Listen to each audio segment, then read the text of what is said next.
Hey everyone! Welcome back to the studio for another episode of our Ironweld Great Cannon painting series.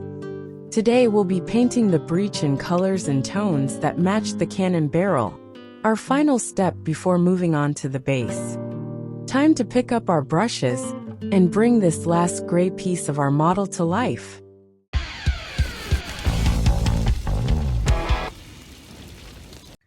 Since we've already used the non-metallic metal technique on several parts of the cannon, we'll do a quick recap of this approach by briefly explaining each step. As always, we'll show you the colors we're using and list them in the video description.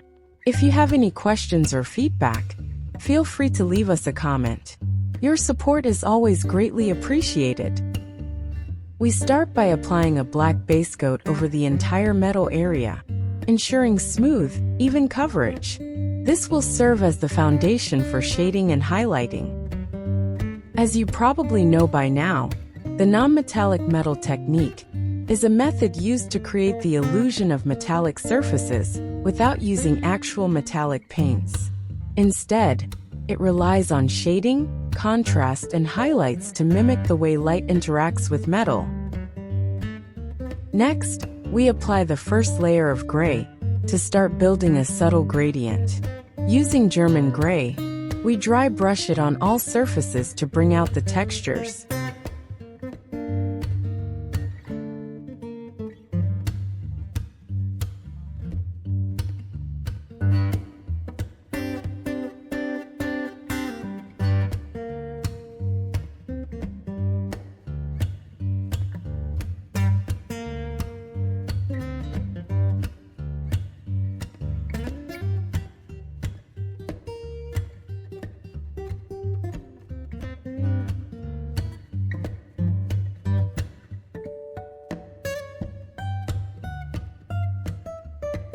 The midtone layer is one of the most important steps. It helps define where light reflects on the metal. Gray-green allows us to add depth by highlighting areas that are not in shadow.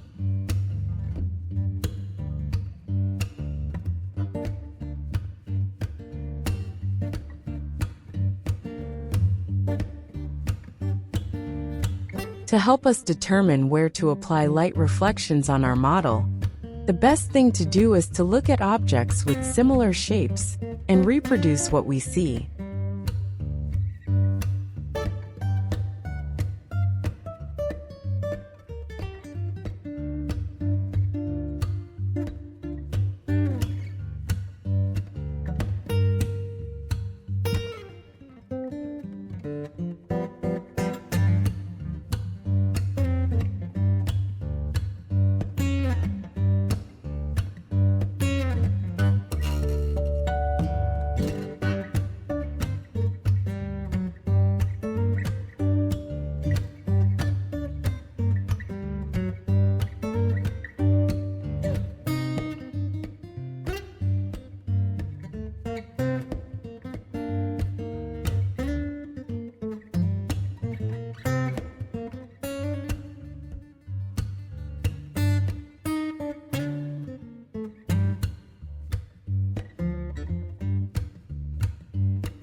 To further refine the lighting, we use dark sea gray to clearly define where the light hits strongest.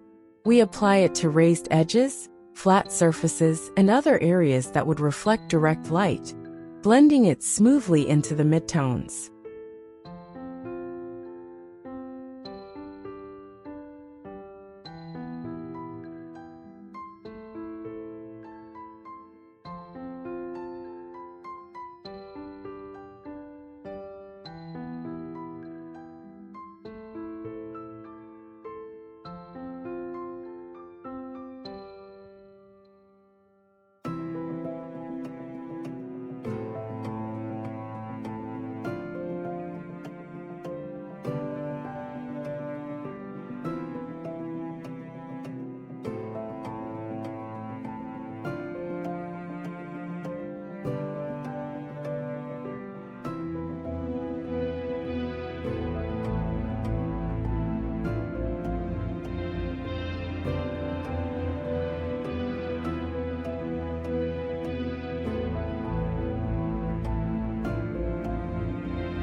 Next, we brighten the reflective areas by applying sky gray to sharp edges and the center of our previously highlighted sections.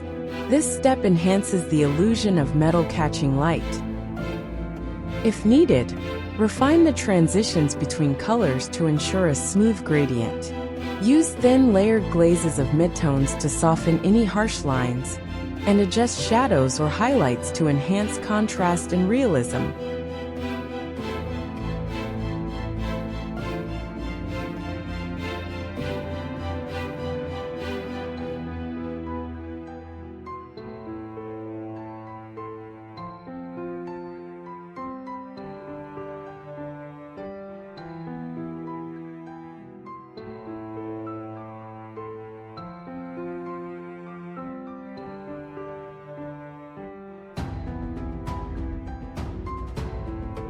For the final highlights, we use off-white to create an intense metallic sheen. These extreme highlights should be placed on the brightest points where light is most intense, such as edges, rivets, and raised details. A tiny dot of off-white can also be added to simulate a specular light reflection.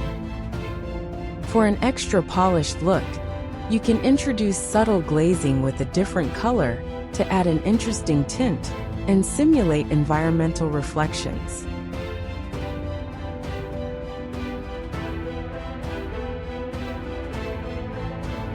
We hope you enjoyed this short video. In the next episode, we'll be painting the base and assembling all the components to complete our Ironweld Great Cannon. Thanks for joining us today. And as always, keep on painting and take care.